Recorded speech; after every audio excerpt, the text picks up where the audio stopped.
ओम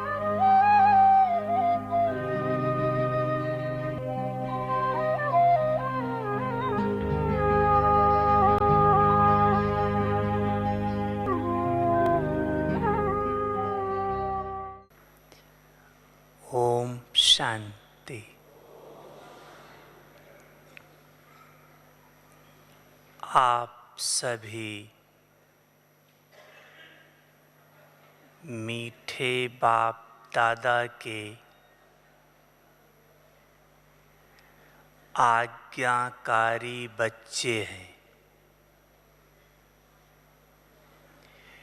मीठे बाबा की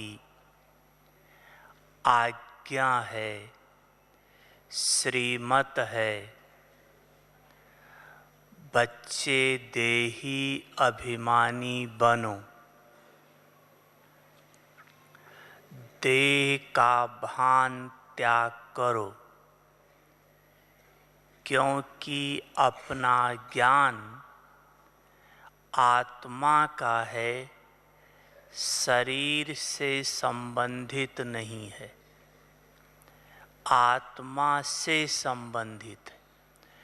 तो जितना स्वयं को आत्मक स्वरूप में स्थित कर पाएंगे, उतना भगवान का ज्ञान धारण होगा, उतना बाबा की याद रहेगी, दिव्य गुण आते जाएंगे, सेवाओं में सफलता मिलती रहेगी। तो मुख्य है देह भान का त्याग, क्योंकि देह भान ही हमें भगवान से भी दूर करता है। अब भी अगर देह भान में हैं तो बाबा की याद नहीं आ सकती। अगर याद करो भी तो कनेक्शन नहीं जुटेगा, शक्ति नहीं मिलेगी, प्राप्ति नहीं होगी। तो देह भान का त्याग करने की बहुत सुंदर विधि बाबा ने बताई कि जिस समय ये आता है मैं, तो जब मैं शब्द आए तो तुरंत स्मृति में आए मैं आत्मा हूँ। देह भान का मैं नहीं, मैं आत्मा हूँ। और जहाँ बुद्धि का या देह अभिमान का या विशेषताओं का अभिमान आए, वहाँ श्रीमत याद आए। तो देह भान का त्याग सहज हो जाएगा, क्योंकि एक है देह भान, एक है देह अभिमान। देह भान सूक्ष्म है, देह अभिमान मोटा रूप है। देह अभिमान अर्थात 5 विकारों के बस किया हुआ कर्म, 5 विकारों के बस किया हुआ संकल्प या बोल, ये देह अभिमान है। और देह भान, मैं स्त्री हूँ या पुरुष हूँ या बच्चा हूँ या जवान हूँ, बुढ़ा हूँ, ये देह भान है। तो देह भान का त्याग, क्योंकि देह भान से देह अभिमान में बहुत जल्दी आ जाते, इसलिए देह का भान त्याग करना है। देह का भान सतयुग में भी है। आत्मा शरीर के साथ है, लेकिन सतयुग में आत्म अभिमानी स्टेज नहीं है, या देवताएं आत्म अभिमानी होते हैं, क्या कहा जाएगा? देवताएं आत्म अभिमानी हैं या देह का भान है? क्या कह रहे हैं शक्तियां? पांडव आत्म अभिमानी हैं या देह का भान है? अच्छा, देवताएं आत्म अभिमानी नहीं है। देखो, देवताओं को ये भान तो है ना कि मैं राजा हूँ, ये रानी है, ये नौकर है, ये प्रजा है, ये भान है या नहीं? तो ये देह भान नहीं हुआ तो क्या हुआ? देह भान है, लेकिन आत्मा प्रकृति जीत होने के कारण इन देह के बस में नहीं है। देह आत्मा के बस में है, क्योंकि प्रकृति जीत है। अभी आत्मा प्रकृति जीत बनने का पुरुषार्थ कर रही है, इसलिए देह भान से देह अभिमान में आना जल्दी हो जाता है, क्योंकि पुरुषार्थ की स्टेज है।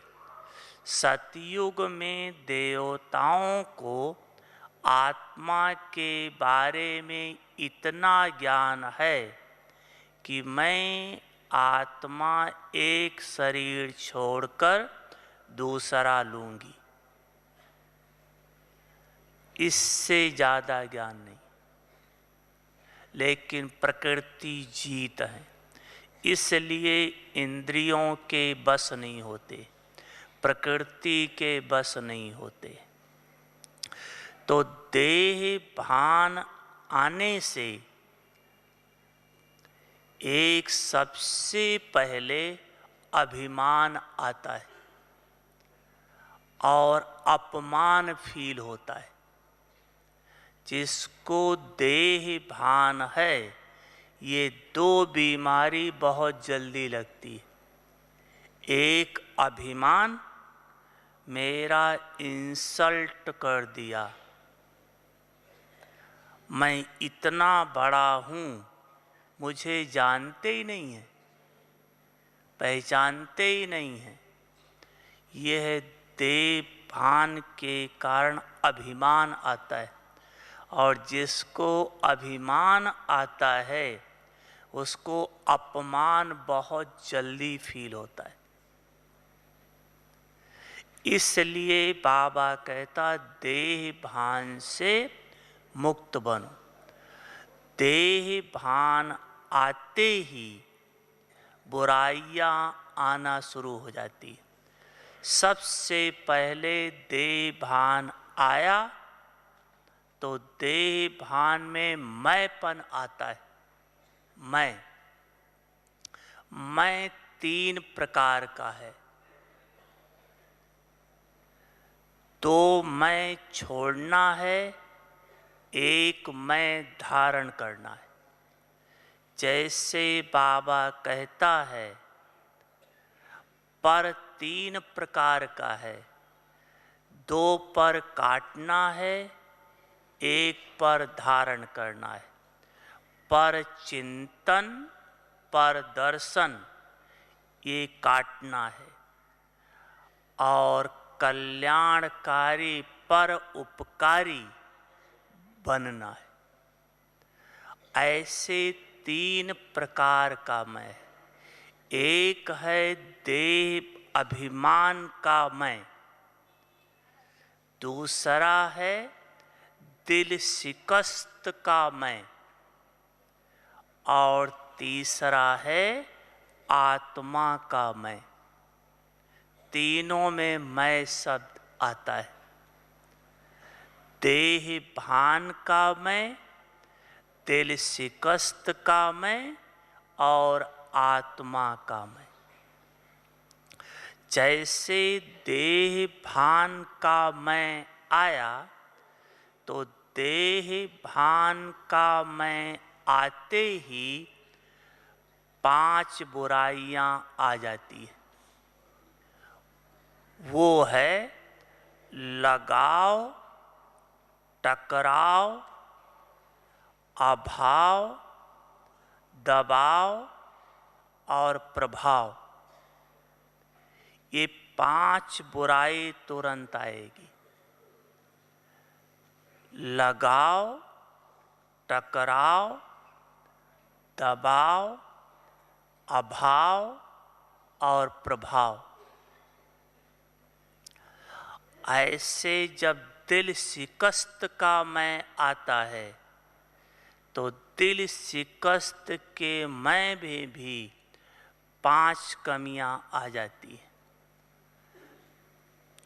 पहली बात, उदासी आ जाती है। दूसरी बात, नीरसता आ जाती है। तीसरी बात, हर एक बात में दूसरे की गलती देना शुरू कर देते। दूसरे की गलती देना। चौथी बात, ड्रामा को उल्टे रूप में यूज करते। और 5वीं बात है, भगवान के प्रति समर्पण की भावना, भगवान के प्रति दिल का रिगार्ड खत्म हो जाता है। ये दिल शिकस्त का मैं आते ही 5 कमी आती। और जब आत्मा का मैं आता है तो सारी प्राप्तियां तो इसी में हैं, लेकिन मुख्य इसमें भी 5 प्राप्तियां हैं। पहली प्राप्ति है निरंतर योगी बन जाएंगे। दूसरा है बाप समान की स्थिति का अनुभव होने लगेगा। तीसरी बात है सर्व गुण या विशेषताएं या शक्तियां धारणा में आ जाएंगी। चौथी बात है ज्ञान के गूढ़ राज को समझ सकेंगे। ज्ञान के गूढ़ राज को समझ सकेंगे। 5वीं बात है आत्मा स्वतंत्र रूप से तीनों लोकों का सैर कर सकती है। ये 5 प्राप्ति आत्मक रूप में स्थित होने से। तो पहली बात है दिल शिकस्त का मैं, दूसरा देह अभिमान का मैं। तो देह अभिमान का मैं आते ही जो 5 बुराइयां बताई वो आती है। पहला है लगाव। देखो मोटे रूप से जीतना सहज है, लेकिन जो सूक्ष्म रूप है उसको जीतना मुश्किल है। जैसे बाबा मुरली में कहता है कि बच्चे से इतना प्यार नहीं होता है जितना नाती पोत्रे से होता है। बेटे से मोह हटाना सहज है, लेकिन नाती पोत्रे से मोह हटाना मुश्किल लगता है। तो ऐसे बाबा कहता मोटे विकारों को जीतना सहज है, लेकिन उसके जो छोटे छोटे बाल बच्चे हैं उनको जीतना थोड़ा मुश्किल है। तो मोटे रूप से देह अभिमान को जीतने का हर ब्राह्मण पुरुषार्थ कर रहा है। मैं आत्मा हूँ, निमित्त हूँ, पुरुषार्थ कर रहा है। लेकिन इसके जो बाल बच्चे हैं इनको जीतने पर अटेंशन कम है। तो अगर इस पर अटेंशन कम है तो देह अभिमान जीतना मुश्किल है। तो पहला है लगाव। लगाव मुख्य रूप से 3 बातों से होता है: व्यक्ति, वैभव, वस्तु। 3 चीज से लगाव है: व्यक्ति, वस्तु और वैभव। व्यक्ति में लौकिक परिवार भी है, व्यक्ति में जिसके साथ हमारा संबंध, कार्य व्यवहार का आदि है वो है। लेकिन मुख्य रूप से लगाव होता है लौकिक परिवार से। अब लौकिक परिवार के साथ रहते हुए उनमें हमारी बुद्धि न जाए। रहना उनके साथ है। 24 घंटे में 23 घंटा आप उनके साथ रहते हैं। 1 घंटा सेंटर पर जाते होंगे। उन्हीं के साथ रहना, खाना पीना, सोना, सारा लेन देन सब उन्हीं के साथ है। लेकिन उनके साथ रहते हुए हमारा बुद्धि योग उनमें न जाकर बाबा में ही लगा रहे, तब आप लगाव मुक्त हो सकते हैं। तो लौकिक परिवार में रहते हुए परिवार से बुद्धि योग अलग रहे, बाप में लगी रहे, उसकी सहज विधि है। बहुत सुंदर विधि बाबा ने बताई थी कि आपके 2 परिवार हैं। एक लौकिक परिवार है, माता पिता भाई बहन बच्चे आदि। दूसरा आपका पारलौकिक परिवार है। आप बाबा को भी माता पिता भाई बहन बंधु सब कहते हो। तो आपका 2 परिवार है। तो जैसे लौकिक परिवार में आप प्रैक्टिकल में सारा कार्य व्यवहार करते हो, ऐसे पारलौकिक बाप के साथ अगर प्रैक्टिकल में संबंध जोड़ लो तो आपका लौकिक परिवार आपकी बुद्धि से हट जाएगा।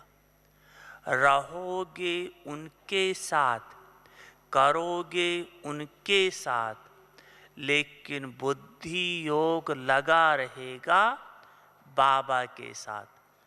कब? जब बाबा को अपना परिवार बना लो प्रैक्टिकल में, कि बाबा हमारा संसार है, माता पिता स्वामी सखा गुरु सब मीठा बाबा है, लेकिन संकल्प से नहीं, प्रैक्टिकल कर्म में। जैसे लौकिक में आप प्रैक्टिकल में संबंध जोड़ा है, ऐसे भगवान के साथ प्रैक्टिकल में संबंध जोड़ो। प्रैक्टिकल का मतलब है जैसे लौकिक के साथ सब कुछ करते हो। उदाहरण के रूप से मान लो आपका बच्चा है, बच्चे के साथ आपका प्रैक्टिकल का संबंध है, अर्थात उसको खिलाते हो पिलाते हो, पढ़ने की फीस भी देते, यूनिफॉर्म में सब प्रैक्टिकल में करते हो। ऐसे बाबा आपका बच्चा है।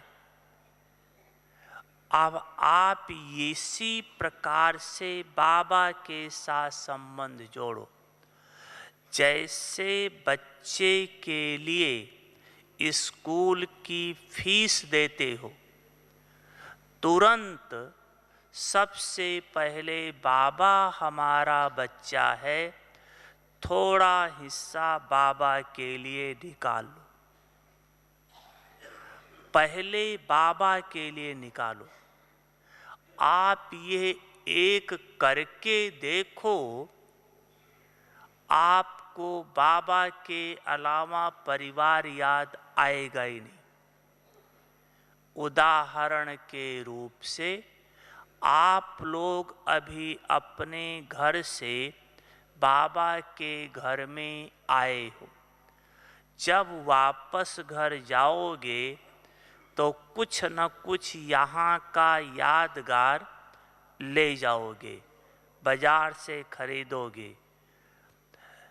आप एक जनरल चीज खरीदो और एक कोई सामान किसी के नाम से खरीदो, उसको ये चीज देनी है। तो जब तक वो चीज आपके हाथ में रहेगी, तब तक किसकी याद आएगी?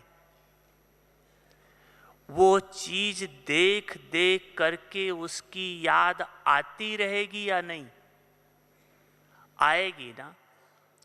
ऐसे जब आप कोई भी चीज खरीदते हो, उसमें सबसे पहले बाबा का हिस्सा निकाल दो।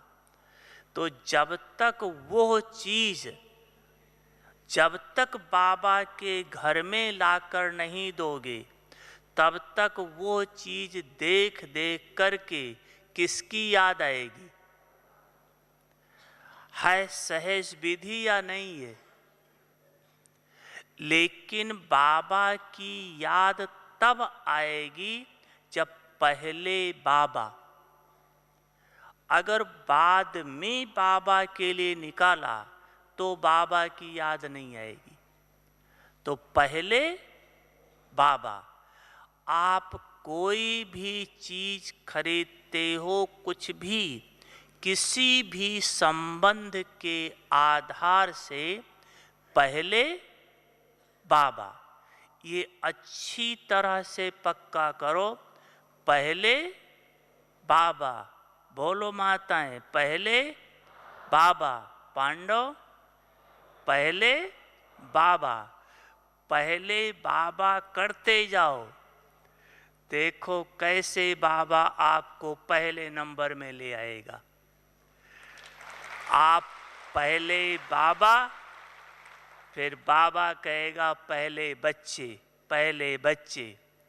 आप बाबा को आगे करो, बाबा आपको आगे कर देगा। तो लौकिक परिवार में एक बुद्धि ना जाए, उसकी विधि है पहले बाबा।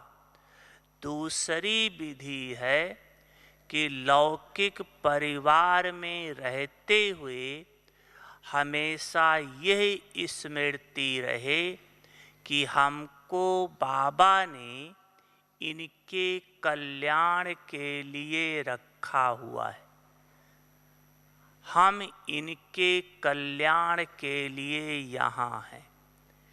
तो उनका कल्याण होगा कैसे? उनका कल्याण होगा ही जब उनका बुद्धि योग बाप के साथ जुटेगा तब। तो यह अगर लौकिक परिवार में रहते अटेंशन रहे कि मुझे इनका बुद्धि योग भगवान से जुड़वाना है, तो जब उनका ही भगवान से जुड़वाना है तो आप अपनी बुद्धि योग उनसे कैसे जोड़ सकते हैं? आप भी तो अपना बुद्धि योग बाबा के साथ जोड़ेंगे ना।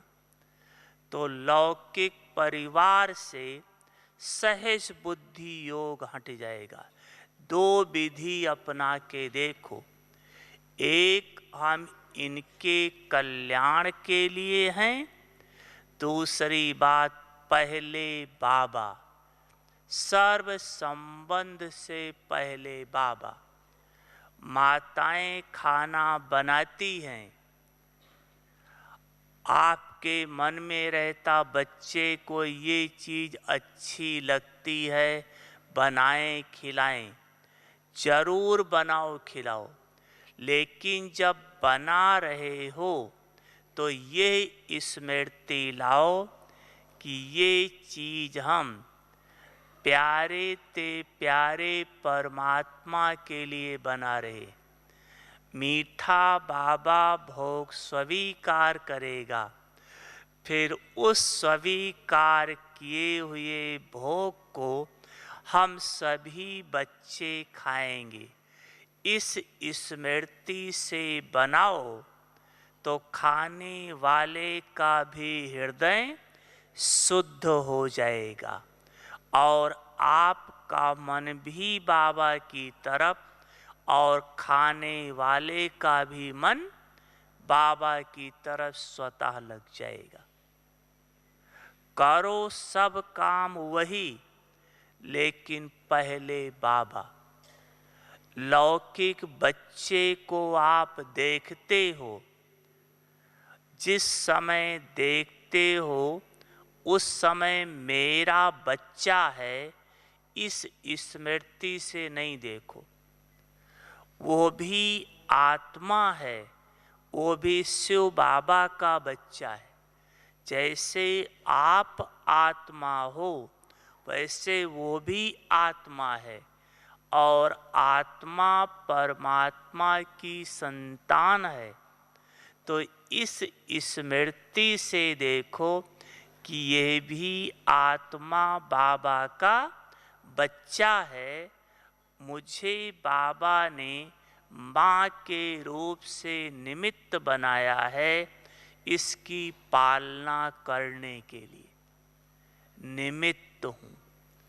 इस स्मृति से बच्चे में मोह नहीं जाएगा, न्यारे रहेंगे, बाबा की याद रहेगी। तो एक तो व्यक्ति से न्यारे बनो, दूसरा है वस्तु से न्यारे बनो।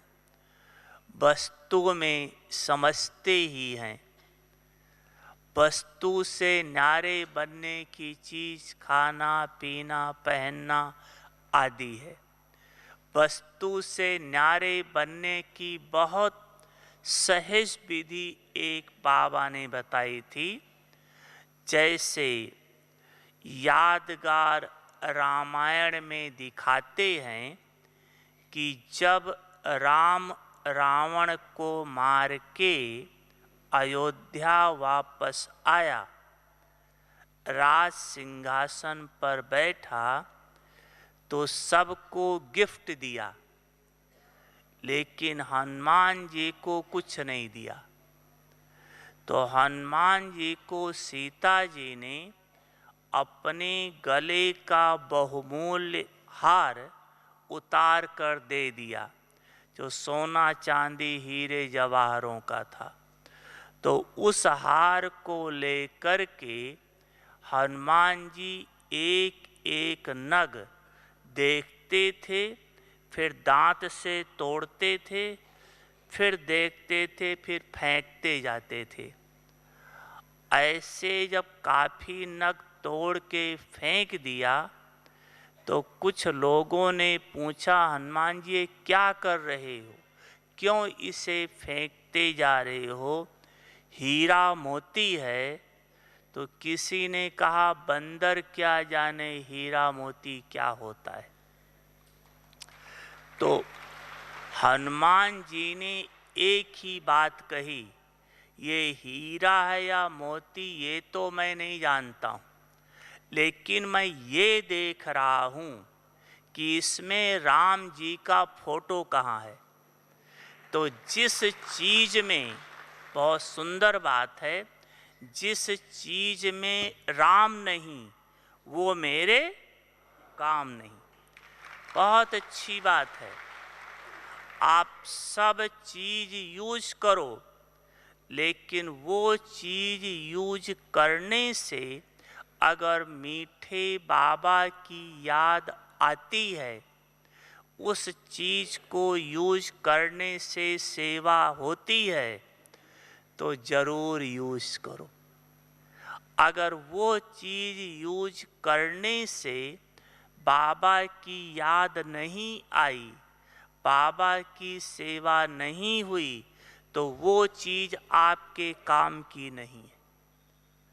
वस्तु से बहुत सुंदर किनारा करने की विधि है। यूज सब कुछ करना है, कोई चीज़ छोड़ नहीं सकते हैं, खाना पीना पहनना ही है, लेकिन देखो उससे बाबा की याद आती है, उससे सेवा होती है तो यूज करो। तीसरा है वैभव। वैभव मीन्स रतन आदि। देखो वैभव के लिए तो कहा गया है, सबसे बड़ा रतन है संतोष धन। संतोष धन के लिए कहा है किसी कवि ने, गोधन गजधन बाजधन और रतन धन खान, जब आवे संतोष धन, सब धन धूरि समान, मिट्टी के समान है। लेकिन संतोष आएगा कैसे? संतोष का आधार है सर्व प्राप्ति, और सर्व प्राप्ति का आधार क्या है? ब्राह्मण जीवन में सर्व प्राप्ति हो जाए, उसका आधार है जो कुछ लेना है बाबा से लो। किस आधार से? सर्व संबंध के आधार से। संबंध पर अधिकार होता है। अगर आप प्रैक्टिकल संबंध जोड़ लो तो उस संबंध के अधिकार से आप बाबा से वो चीज़ ले सकते हो। एक हम अपने जीवन का उदाहरण बताते हैं कि बाबा से किस प्रकार से लेकर संतुष्टता जीवन में आ सकती है। जब हम ज्ञान में आए थे, मधुबन में आए, तो हमारे से पहले सूरज भाई, आतम भाई सब आए हुए थे। बहुत अच्छा पुरुषार्थ कर रहे थे। इनको देखकर हम भी पुरुषार्थ करना शुरू किया। तो चूँकि ये पहले आए थे, पुराने थे, पुरुषार्थ अच्छा था, तो एक क्लास भी कराते थे। दादियाँ इनसे पूछती थी, लोग उनसे मिलते थे, तो मेरे मन में आता था मेरे से लोग क्यों नहीं मिलते, मेरे को क्लास क्यों नहीं दिया जाता है। ये बहुत अंदर चल रहा था। मैं भी तो योग करता हूँ, मैं भी तो पुरुषार्थ करता हूँ, लेकिन अब ये बात किसको कहूँ, क्योंकि अंदर बहुत चल रहा था। तो ये सोचा ये बात हम बाबा को बताते। उस समय बाबा से मिलना बड़ा सहज था। अब जैसे स्टिक नहीं था, कोई स्टेज पर ही नहीं जा सकता है, ऐसा नहीं था। जब चाहे तब बाबा से मिलो। तो बाबा से जा कर के पूछा कि बाबा आप कहते हो कोई इच्छा नहीं रखो, इच्छा मात्रम अविद्या बनो, सदा संतुष्ट रहो। लेकिन बाबा मेरी इच्छा जाती नहीं है, क्या करूं? क्या इच्छा है? हम कहा बाबा मेरी इच्छा है लोग मुझे भी पूछें, मेरे से क्लास कराएं। तो बाबा ने कहा क्या मान शान चाहिए क्या? मैंने कहा हाँ बाबा चाहिए। तो बाबा ने कहा अच्छा मान शान चाहिए तो एक काम करो। बाबा ने कहा आप हर बात में आप बाबा को आगे रखो, बाबा आपको आगे रख देगा। ये बहुत सुंदर विधि है, ये हर एक के लिए है। आप हर बात में बाबा को आगे रखो। पहले बाबा, कुछ भी हो बाबा, बाबा की श्रीमत, बाबा बाबा की श्रीमत। तो जिसकी बुद्धि में बाबा और बाबा की श्रीमत होगी, उसका हर संकल्प बोल कर्म श्रेष्ठ होगा। वो आज नहीं कल प्रत्यक्ष हो जाएगा, बाप समान की स्टेज ले आएगा। ये बहुत सुंदर विधि है। तो पहला है लगाव और दूसरा है टकराव। जैसे किसी के साथ लगाव होता है तो ना चाहते हुए बुद्धि जाती है। कितना भी मन को वापस लाना चाहो, लेकिन लगाव है वहाँ बुद्धि जाएगी। ऐसे ही टकराव है, जितना बुद्धि को हटाना चाहोगे उतना बुद्धि वहाँ जाएगी। सबको अनुभव होगा कि जब किसी से टकराव हो जाता है तो कितना कोशिश करो याद ना आए, याद ना आए, बाबा को याद करें, बाबा को याद करें, लेकिन वो बात बुद्धि से हटती नहीं। टकराव। अब टकराव का कारण क्या है? अगर देखा जाए तो टकराव का कारण दो ही है। एक, मैं कुछ हूं मुझे समझते नहीं, मैं कुछ हूं मुझे समझते नहीं है। दूसरी बात टकराव का होता है कि जो बात हमारी बुद्धि में है, जो मैं बोल रही हूं, वो कहना नहीं मानते हैं तो टकराव। कहना ना मानना टकराव का है।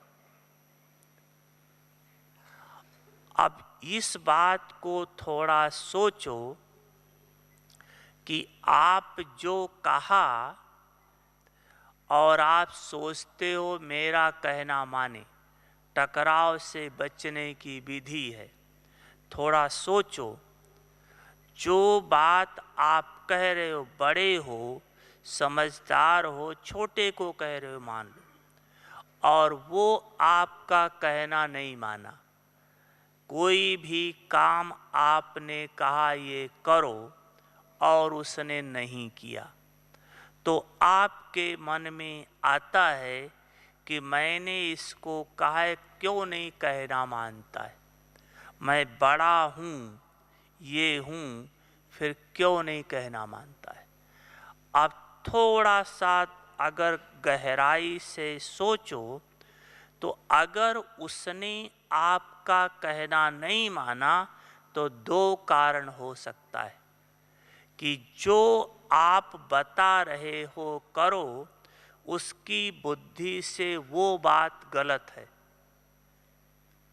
उसकी बुद्धि से वो बात गलत है, इसलिए नहीं मान रहा है। दूसरी बात, आप जो कह रहे हो आपके प्रति उसका इतना सम्मान या रिगार्ड नहीं है जो आपका कहना मान ले। अब सम्मान और रिगार्ड दो रूप से मिलता है। एक है विशेषता लाने से सम्मान मिलता है, जिसके अंदर विशेषता होगी सम्मान मिलेगा ही मिलेगा। देवताओं में विशेषता है, सम्मान मिलता है। दादियों में विशेषता है, सम्मान मिलता है। तो एक तो विशेषता से सम्मान मिलता है, दूसरा सम्मान देने से सम्मान मिलता है। डांट के मांग के सम्मान नहीं मिलेगा। तो पहली बात, जो आप कह रहे हो वो उसकी बुद्धि में इतना आ जाए कि जो ये कह रहे हैं वो राइट है, तब तो आपकी बात मानेगा। अगर वो रॉन्ग समझ रहा है तो कैसे आपकी बात मान लेगा। इसलिए वहां थोड़ा धैर्य रखो, सोचो क्यों नहीं मेरी बात कहना माना इसने। यह उसको रियलाइज करा दो कि मैं आपका परम हितैषी हूं, आपके कल्याण के लिए कर रहा हूं। अगर यह आप मनसा के द्वारा उस समय शुभ भावना दो और दिल के अंदर उसके प्रति नफरत की भावना ना आने दो, तो आपकी बात मानेगा। अगर जरा सा भी नफरत की भावना आ गई तो आपकी मनसा उस तक पहुंचेगी नहीं, काम नहीं करेगी। आपके मनसा की भावनाएं, जब आप उसको आत्मा देखोगे, परमात्मा की संतान है, इस भावना से देखोगे, फिर आपकी मनसा उस तक पहुंचेगी, फिर उसका रिजल्ट दिखाई देगा। दूसरी बात, टकराव से बचने का, कई कहते हैं कि देखो हमें एक बार दो बार कोई कुछ कहता तो नहीं लगता, लेकिन बार बार मुझे कहते हैं तब थोड़ा आ जाता है। इसका बहुत सुंदर जवाब बाबा ने दिया था। यह क्यों आता है, पिछले मुरली में भी पिछले साल बाबा ने कहा था, या इसी सीजन में, कि आप उसके वर्तमान स्वरूप को देखते हो, उसका संपूर्ण स्वरूप या भविष्य स्वरूप नहीं देखते हो। आदि रूप अनादि रूप नहीं देखते हो, वर्तमान का रूप देख रहे हो, इसलिए टकराव हो जाता है। देखो, अज्ञान काल में आप किसी देवी देवता की पूजा करते थे और पूजा करते करते भी अगर आपका नुकसान हो जाता था तो आप पूजा करना छोड़ देते थे, देवी देवताओं को गाली देते थे, या और ज़्यादा पूजा करके उनको खुश करना चाहते थे? ज़्यादा पूजा करना चाहते थे ना, क्योंकि सोचते थे कहीं मेरा नुकसान ना हो जाए, कुछ हो ना जाए। तो जब अज्ञान काल में पूजा करते हुए भी नुकसान होने के बावजूद उनकी पूजा करते थे, तो वो देवी देवताएं कौन हैं? कौन है वो देवी देवताएं? यही है ना। तो जड़ की तो पूजा की और चैतन्य से लड़ रहे हो। सोचो, ले आओ आदि रूप, यही देवी देवता हैं, यही देवी देवता हैं। ये गारंटी है, यही देवी देवता बनेंगे। इस रूप की स्मृति से टकराव से मुक्त हो जाएंगे। तीसरा पड़ता है अभाव। अभाव मीन्स कमी। कोई चीज की कमी तब है, अभी कल परसों कल की मुरली में था कि ब्राह्मणों के खजाने में कोई कमी नहीं। क्यों कमी है? उसका एक ही कारण है कि फुल कास्ट ब्राह्मण नहीं बने हो। अगर फुल कास्ट ब्राह्मण बन जाओ तो कमी नहीं रहेगी। कोई हाफ कास्ट है, कोई पौना कास्ट है, कोई 1/4 कास्ट। अगर फुल कास्ट ब्राह्मण, फुल कास्ट ब्राह्मण माना फालो ब्रह्मा बाप। जैसा ब्रह्मा बाप संकल्प बोल कर्म सेम बन जाओ, उसको कहा जाता है फुल कास्ट। तो कोई अप्राप्त वस्तु नहीं रहेगी। इसके बाद है दबाव। दबाव का अर्थ है किसी को अपने आर्डर में, अधीन में चलाना, अधीनता में चलाना। ना अधीनता में चलाओ, ना अधीनता में चलो। चलाओ भी नहीं, चलो भी नहीं। इसका बहुत सुंदर समाधान है। मैं आत्मा इन कर्मेंद्रियों का मालिक हूँ। मैं आत्मा इन कर्मेंद्रियों के द्वारा कर्म करा रही हूँ। अगर इस स्मृति सो स्थिति में रहो तो ना दबाव में चलाओगे, ना दबाव में चलोगे। ऑटोमेटिक संतुलन आ जाएगा। सिर्फ इन कर्मेंद्रियों के मालिक बनकर। इसके बाद है प्रभाव। प्रभाव अर्थात अपनी विशेषताओं पर या दूसरे की विशेषताओं पर प्रभावित होना। बाबा के शब्द हैं, प्रभावित होना अर्थात बर्बाद होना। विशेषताओं को देखो, प्रभावित नहीं हो। विशेषता बाबा की देन है, उसकी अपनी चीज नहीं है। विशेषता देखकर प्रभावित नहीं हो, लेकिन उसकी विशेषता देखते ही संकल्प आए कि इस आत्मा में जो विशेषता है, इसने बाबा को याद करके, ज्ञान को धारण करके विशेषता धारण किया है। मैं आत्मा भी आज से बाबा को याद करके, ज्ञान की धारणा करके इस जैसी विशेषता को धारण करेंगे।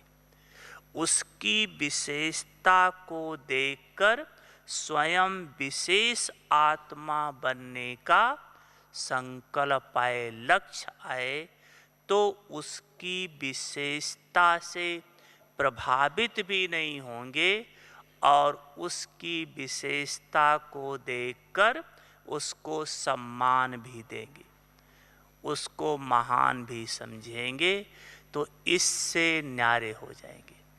तो देह भान के मैंपन से न्यारे होने की विधि। अच्छा, ओम शांति।